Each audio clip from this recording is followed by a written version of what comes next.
శబరిమల కేరళలోనే కాదు ప్రపంచవ్యాప్తంగా ఎంతో ప్రసిద్ధి చెందిన పుణ్యక్షేత్రం. అలాంటి శబరిమలలో మెయిన్ ద్వారం పక్కన ఉండే ద్వారపాలకుల విగ్రహాలకు ఉండే బంగారు పూతకల రాగి తాపడాలు అందరూ చూస్తుండగానే ఎత్తుకెళ్లారు. ఇది 2019లో జరిగింది. ఆ ద్వారపాలకుల గోల్డ్ మిస్సింగ్ను నోటీస్ చేయలేదా? చేసినా ఎవరూ పట్టించుకోలేదా? శబరిమలకు ఎంతో సేవ చేసిన అపార భక్తి కలిగిన ఉన్ని కృష్ణన్ పొట్టి అనే భక్తుడి బంధువుల ఇంట్లో ఇప్పుడు మిస్ అయిన ద్వారపాలకులకు సంబంధించిన బంగారు తాపడాలు కనిపించడం వెనుక అర్థమేంటి? కొన్ని రిపోర్ట్స్ ప్రకారం ఈ బంగారు తాపడాలు ఉన్ని కృష్ణన్ నుంచి ప్రముఖ యాక్టర్ జయరాం ఇంట్లో కనిపించాయని చెప్తున్నారు. అప్పులు కట్టకుండా ఇప్పుడు దేశం విడిచిపెట్టి వెళ్ళిన విజయ్ మాల్యా ఈ ద్వారపాలకులకు మాత్రం బంగారు ఎలా కొనిచ్చాడు?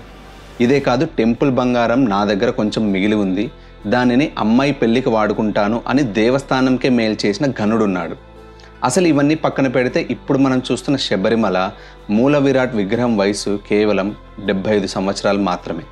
వేల సంవత్సరాల చరిత్ర ఉన్న శబరిమలకు అక్కడ పూజలు అందుకుంటున్న ప్రధాన దేవుడి విగ్రహం కేవలం 75 సంవత్సరాల క్రితందే అంటే అంతకు ముందున్న విగ్రహం ఎక్కడికి వెళ్ళింది, ఏమైంది? రండి, నిజాలను తెలుసుకోవడానికి, ఆశ్చర్యపోవడానికి రెడీ అవుదాం. సో ఫస్ట్ 2019లో ఒక పరమ భక్తుడు శబరిమల దేవస్థానంలో ఉన్న ద్వారపాలకుల విగ్రహాలకున్న రాగి తాపడాలకున్న బంగారు పూతకు మరమ్మతులు చేయించి కొత్తగా చేయిస్తాను అని గుడి నుంచి తీసుకెళ్లాడు. జూలై 20వ తేదీ జరిగింది ఇది. డేట్ గుర్తుపెట్టుకోండి. ఆ తర్వాత కొన్ని రోజులకు వర్క్ కంప్లీట్ అయ్యిందని ఆ బంగారు పూత ఉన్న రాగి రేకులను తిరిగి దేవాలయానికి తీసుకొని వచ్చారు. ఇక్కడే అసలు ఒకదానికి మించి ఒకటి జరిగింది. తీస్తే ఒక మంచి పాన్ ఇండియా సినిమా అవుతుంది. ఈ బంగారు బయటకు వెళ్ళి మళ్ళీ గుడికి తిరిగి రావటానికి మధ్యలో ఒక పెద్ద సినిమా నడిచింది. ముందుగా శబరిమల టెంపుల్లో ఏది జరిగినా రికార్డ్ చేయాలి. వీటి కోసం టీడీబీ ఉంది. టీడీబీ అంటే ట్రావెన్కోర్ దేవస్వం బోర్డు. దేవాలయంలో జరిగే ప్రతిదీ ఈ బోర్డు రికార్డ్ చేస్తుంది. ఇక ఆల్రెడీ బంగారు పూత ఉన్న ఈ రాగి రేకులను మరమ్మత్తు చేయిస్తానని తీసుకెళ్లిన గొప్ప అయ్యప్ప భక్తుడు ఉన్ని కృష్ణన్ పొట్టి. ఇతను దేవస్వం బోర్డుకు చెప్పాడు. బోర్డు కూడా ఓకే, తీసుకెళ్ళు అని చెప్పింది. కానీ స్పెషల్ కమిషనర్కు, కేరళ హైకోర్టుకు మాత్రం ఉన్ని కృష్ణన్ కానీ దేవస్వం బోర్డు కానీ చెప్పలేదు. సరే, తీసుకెళ్ళాడు. తీసుకెళ్ళిన తర్వాత ఏం చేయాలి? వర్క్ చేసి తిరిగి ఇవ్వాలి కదా. కానీ అలా జరగలేదు. అంటే అస్సలు తిరిగి ఇవ్వలేదు అని కాదు, జూలైలో తీసుకువెళ్ళిన బంగారు పూత కలిగిన రాగి తాపడాలను చెన్నైలోని ఒక ప్రైవేట్ కంపెనీ అయిన స్మార్ట్ క్రియేషన్స్కు తీసుకెళ్లాడు ఈ ఉన్ని కృష్ణన్. తీసుకెళ్లే సమయంలో ఆ తాపడాలను బరువు దాదాపు 42 కేజీల 800 గ్రాములు. తీసుకువెళ్ళిన తరువాత చెన్నైలోని కంపెనీకి పనుల కోసం ఈ బంగారు తాపడాలను ఇవ్వటానికి దాదాపు 40 రోజులు పట్టింది. అంటే దేవాలయం నుంచి బయలుదేరిన ఈ తాపడాలు చెన్నై చేరడానికి 40 రోజులు పట్టింది. చెన్నై చేరిన తరువాత ఈ బంగారు పూత కలిగిన రాగి తాపడాల బరువును చూస్తే దాదాపు 38 కేజీల 200 గ్రాములుంది. అంటే దారి మధ్యలోనే దాదాపు 4.5 కేజీలు తగ్గింది. అంటే ప్రయాణంలో ఎండ చలి ఉంటుంది కాబట్టి బరువు తగ్గిపోయి ఉంటుందని అనుకున్నారేమో. సరే, మొత్తానికి మరమ్మతులు కంప్లీట్ అయ్యాయి. దేవాలయానికి తిరిగి తీసుకొచ్చి ద్వారపాలకుల విగ్రహాలకు అమర్చారు. అంతా ఎక్కడ డౌట్ రాకుండా జరిగిపోయింది అనుకునేలోపు మళ్ళీ ఒక సమస్య వచ్చింది. మరమ్మతుల కోసం తీసుకెళ్లిన బంగారు పూత తాపడాలు మరమ్మతుల తరువాత కలర్, షైనింగ్లో తేడా వచ్చింది. అంటే బోర్డు దగ్గర బిఫోర్ ఆఫ్టర్ ఫొటోస్ ఉన్నాయిలేండి. సో 2019లో డౌట్ వచ్చింది, కానీ ఎవరూ దాన్ని పట్టించుకోలేదు. ఆ తర్వాత 2025లో కేరళ హైకోర్టు స్పెషల్ కమిషనర్ను నియమించింది. ఆయనకు దేవస్వం బోర్డు రికార్డ్స్లో తప్పులు కనిపించాయి. అదేవిధంగా మరమ్మతుల కోసం తాపడాలను బయటకు తీసుకెళ్లటానికి కోర్టు అనుమతి తీసుకోలేదని అర్థమైంది. దాంతో తిరిగి తీసుకొచ్చిన ఈ తాపడాలను బరువు వేశారు. అప్పుడు అఫీషియల్గా తెలిసింది 4.5 కేజీల బంగారు తగ్గింది అని. వెంటనే కంప్లైంట్ ఇవ్వటం, హైకోర్టు విచారణ చేయమని సిట్ను ఆదేశించడం జరిగిపోయింది. సరే, కథ సుఖాంతం అనుకుంటే ఇది సినిమా ఎలా అవుతుంది? ట్విస్టులు కావాలి కదా. అసలు ఎవరు ఈ ఉన్ని కృష్ణన్? పరమ వీరభక్తుడు ఈ ఉన్ని కృష్ణన్ ఈ ద్వారపాలకుల తాపడాల మరమ్మతుల కంటే ముందే ఆలయ ద్వారంపై బంగారు పూత పూయించే పనిని కూడా చేశాడు. ఏవో కొన్ని అభివృద్ధి పనులు కూడా చేశాడట. అందుకే అతని భక్తికి మెచ్చి దేవస్వం బోర్డు ఉన్ని కృష్ణన్ అడగ్గానే ద్వారపాలకుల బంగారు పూత గల రాగి తాపడాలను తీసుకెళ్లమని చెప్పింది.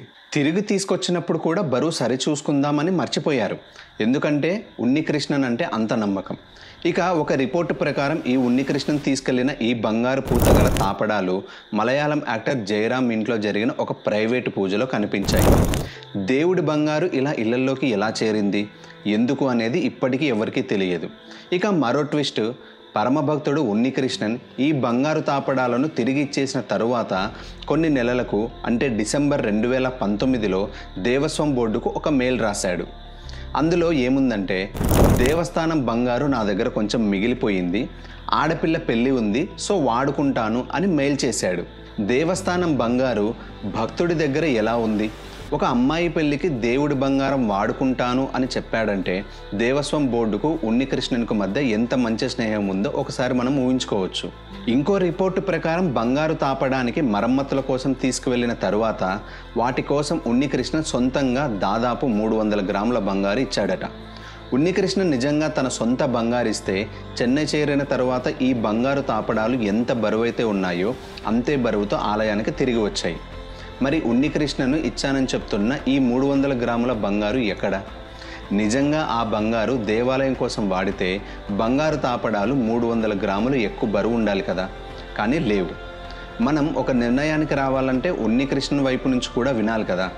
సో ఉన్నికృష్ణన్ ప్రకారం మరమ్మతులకు తీసుకెళ్లినది కేవలం రాగి తాపడాలు మాత్రమే. ఆ రాగి తాపడాలపై ఎటువంటి బంగారు పూత లేదు అని చెప్పాడు.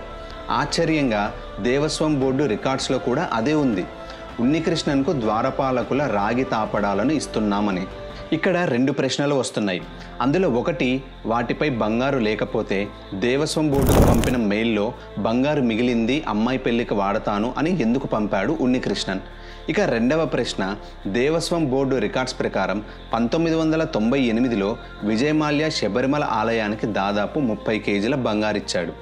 అందులోని కొంత బంగారు ఇప్పటి ద్వారపాలకుల విగ్రహాలపై గల రాగి తాపడాలకు పూత పోయించినట్లు వివరాలున్నాయి. కొన్ని రిపోర్ట్స్ ప్రకారం విజయమాల్య ఇచ్చిన బంగారం నుంచి ద్వారపాలకుల తాపడాలపై పూత కోసం 800 గ్రాములని, ఇంకొన్ని రిపోర్ట్స్ ప్రకారం దాదాపు 1.25 కేజీల బంగారం అని చెప్తున్నారు. ఇక ఇదే విషయంపై దేవస్వం మాజీ అధికారి కూడా మాట్లాడారు. విజయమాల్య ఇచ్చిన బంగారం నుంచి చాలా చిన్న మొత్తంలో మాత్రమే బంగారాన్ని ద్వారపాలకుల కోసం వాడామని చెప్పాడు. అంటే ఇక్కడ ఉన్నికృష్ణన్ చెప్పినది అబద్ధమని క్లియర్గా తెలిసిపోతుంది. ఇక్కడ మీకు ఒక డౌట్ రావచ్చు, 2019 నుంచి 2025 వరకు ఇంత జరిగినా ఎవరికి ఎందుకు డౌట్ రాలేదు అని. ఇప్పుడే ఎందుకు ఈ వ్యవహారం బయటపడింది?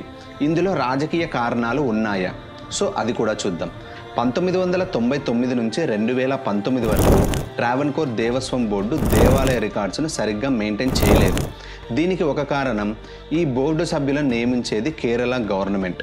ఇందులో పోస్టును బట్టి పదవి మ్యాక్సిమం 2 సంవత్సరాలు ఉంటుంది. దేవాలయంలో జరిగే ప్రతిదీ బోర్డు రికార్డ్ చేయాలి. ఎందుకంటే టెంపుల్లో జరిగే విషయాలను కోర్టు మానిటర్ చేస్తుంది.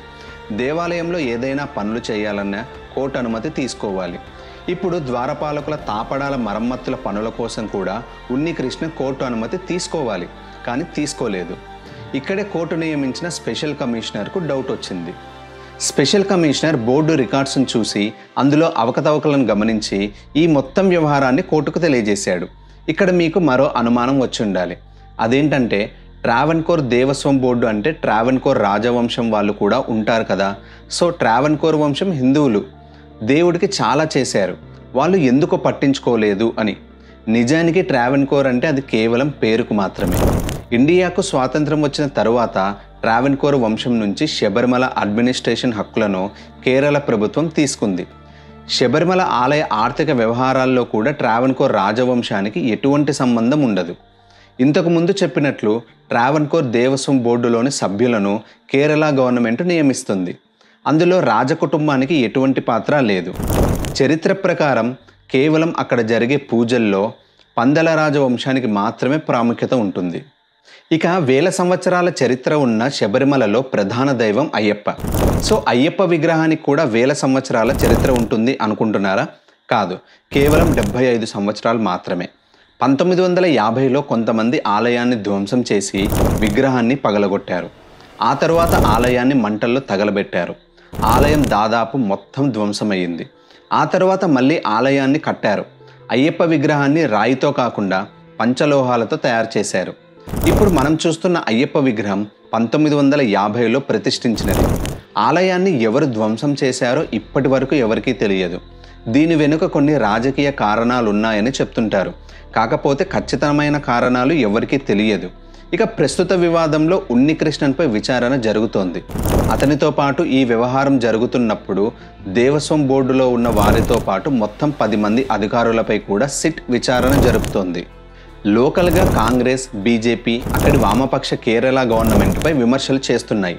సో 1998లో విజయమాల్య 30 కేజీల బంగారం ఇస్తే అందులో నుంచి కొంచెం బంగారం ద్వారపాలకుల రాగి తాపడాలపై బంగారు పూత పోయించారు. 2019లో ఉన్నికృష్ణన్ అనే భక్తుడు వాటికి మరమ్మతులు చేసి కొత్తగా చేయించి తెస్తాను అని చెప్పి మేలో దేవస్వం బోర్డుకు చెప్పాడు. 2019 జూలై 20న ఉన్నికృష్ణన్ ఆ తాపడాలను టెంపుల్ నుంచి బయటకు తీసుకెళ్లాడు. వాటిని 40 రోజుల తరువాత చెన్నైలోని స్మార్ట్ క్రియేషన్స్ అనే కంపెనీ దగ్గరికి తీసుకువెళ్ళాడు. టెంపుల్ నుంచి చెన్నైకి వెళ్ళటానికి 40 రోజులు ఎందుకు పట్టిందో ఎవరికీ తెలియదు. సో ఆగస్టులో వర్క్ స్టార్ట్ చేసి సెప్టెంబర్లో మళ్ళీ వాటిని శబరిమలకు తీసుకువచ్చారు. ఇంతలో అవి యాక్టర్ జయరామ్ ఇంట్లో కూడా కనిపించాయి. ఎందుకు అక్కడికి వెళ్ళాయి అనేది ఎవరికీ తెలియదు. సో ఈ రాగి తాపడాలు టెంపుల్ నుంచి బయటకు వెళ్ళేటప్పుడు 42.8 కేజీలు ఉన్నాయి. కానీ తిరిగి తీసుకువచ్చిన తర్వాత 38.2 కేజీలు ఉంది. తిరిగి వచ్చిన తర్వాత ఎవ్వరూ వాటి బరువు చూడలేదు.